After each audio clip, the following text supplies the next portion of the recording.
Thank you, David. Our next presenter is Paul Locke. He's going to talk about how I learned to stop worrying and love the MCP.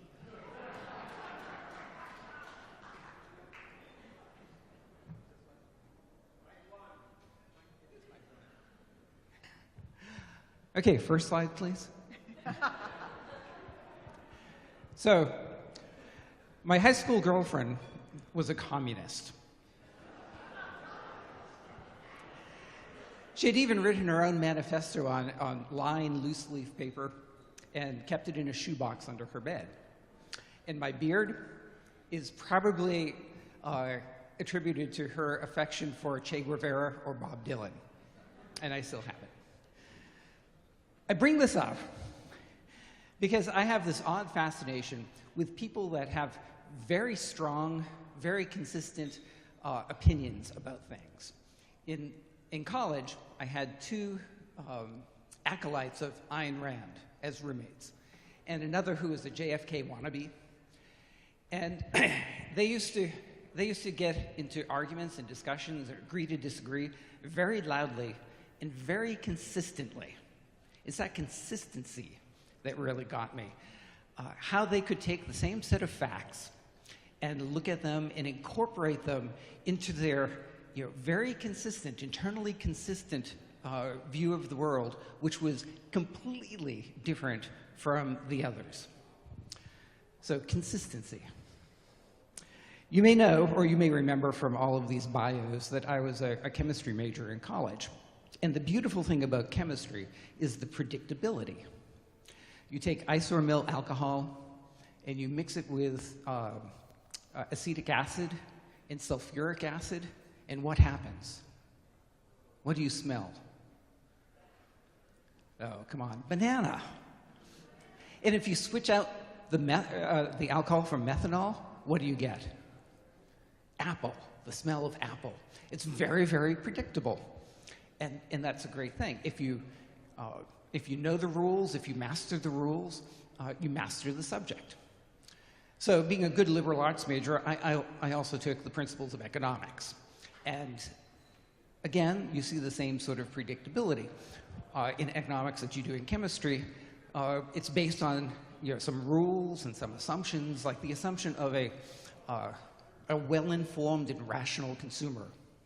So it works the same way. If you master the rules, you master the subject, and you can get good grades. Even though in economics, the predictability part is not quite as good as chemistry, probably because we all aren't rational or well-informed consumers. So that brings us to the early 1990s. We have certainty and predictability.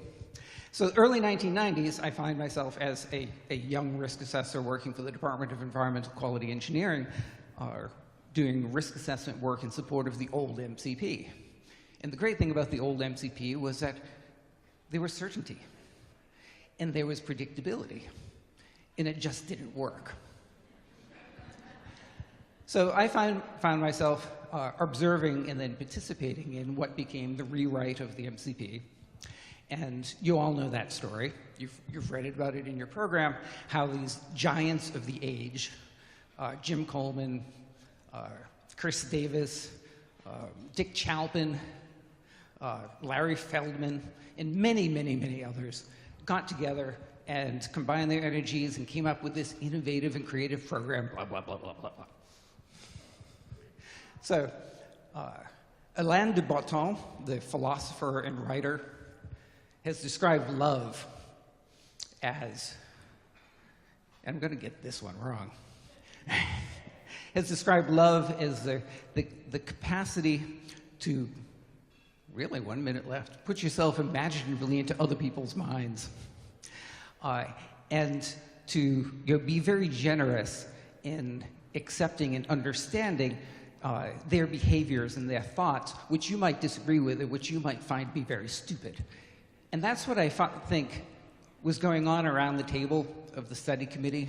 You had a group of people who were able and willing to put themselves into each other's minds, coming from different perspectives, but working towards the same goals.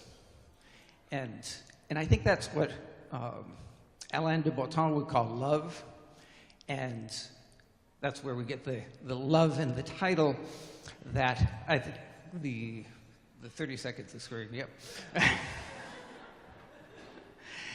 But I think that's a lesson that we've learned and we've tried to adopt and try to continue as we continue the work over the last 25 years. And that's what I really love about the MCP.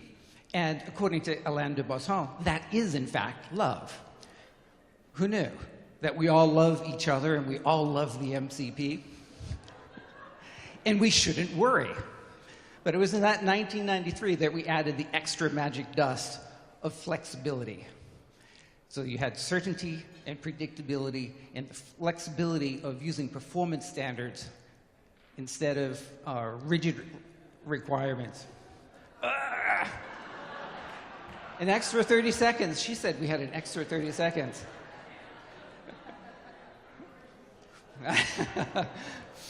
All right. So it was that flexibility that allowed us to create the program and have what we have today and celebrating where we are today. And I think I'll end it there.